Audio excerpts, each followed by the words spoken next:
As the 20th Congress of the Chinese Communist Party is in session, Hohhot, the provincial capital of Inner Mongolia, covered up the outbreak to create a harmonious atmosphere, resulting in the outbreak spiraling out of control. Rumors have it that there are 4,000 cases of infection in the community. A few days ago, local nucleic acid testing sites were seen with crowds of people packed together, making cross-infection highly likely. The new equipment worn by the epidemic prevention personnel is getting more intimidating. In Tibet, the quarantine tents are set up in the remote snow-capped mountains of Amma. With the freezing weather, people don't know which will come first, the virus or death by freezing. The outbreak in Hohhot is rumored to be out of control, with 10,000 people infected. According to the official media, on October 19th, the entire city of Hohhot has been on pause for more than 20 days. The current wave of outbreak started on September 28th. During the entire week of October 1st, National Day holiday, a large-scale outbreak occurred in the city.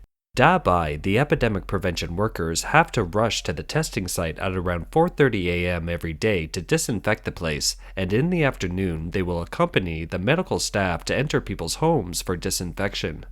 Local netizens revealed that the outbreak was out of control for a while in Hohhot.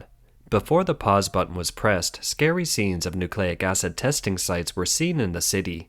Thousands of people were packed in the square with little space between them.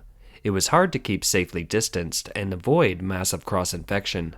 The equipment worn by the epidemic prevention personnel is getting more sophisticated. They look like astronauts.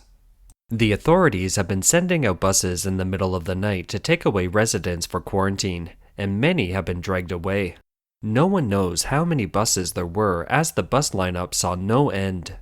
Control measures imposed on the locals are worse. Doors of many homes have been welded shut. All stores in the city are closed down. The communist authorities' harsh blockade of the people see no bottom line. In fact, it keeps getting worse. Tibet builds a Fangchang mobile hospital in a hostile environment. According to online sources, Tibet is building quarantine pods in the remote snow-capped Amma mountains. Due to the highland climate, it is already snowy in Amma. People are worried that Tibetans in the quarantine pods will freeze to death before they catch the virus.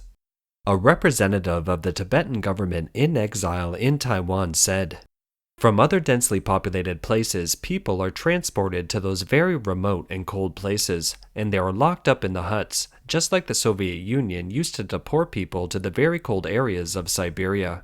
We are all watching to see if the outbreak will end after the 20th National Congress. The problem is that after the 20th National Congress, there will be the first plenary session of the Central Committee, and after that, there will be 2 sessions in March next year." This time, in Xi Jinping's report, all he talks about is security and struggle. It's all in the name of security. Enemies are everywhere, so fighting is necessary. So it's hard to say whether these Fangchang hospitals will become permanent quarantine bases. Ruzhou's outbreak is rumored to have gotten out of control. Entrances are locked by wire from door to door. According to media reports in China, the outbreak in Ruzhou, Henan province, broke out on September 26 this year. And from September 27 to October 3rd, the entire city was under static management for 7 days. On October 3rd, the municipal government announced that static management had to continue. Recently, Ruzhou officials have announced new cases of infection, but locals say the situation is severe. The medical system is said to have collapsed with testing and treatment in chaos. Rumors even say infections in Ruzhou have reached 20,000 cases. Online videos show that officials are going door to door, blocking residents' homes with wire.